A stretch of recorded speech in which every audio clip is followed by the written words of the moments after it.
So let's load the MD sound library now.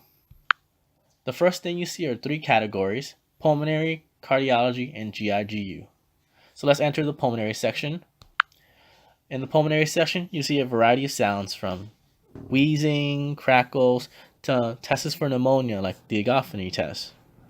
So an example of a good sound in the section is the wheezing section. You see a description. You can hear the sound itself by clicking on wheezing.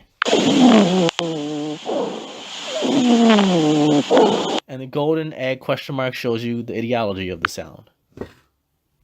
So let's head back to the home screen now. Let's go on to cardiology next. Here in cardiology, you hear everything from S3, S4, normal heart sounds, murmurs, their location, and even irregular rhythms. So let's see where the murmur locations are. Now let's listen to a hollow systolic murmur.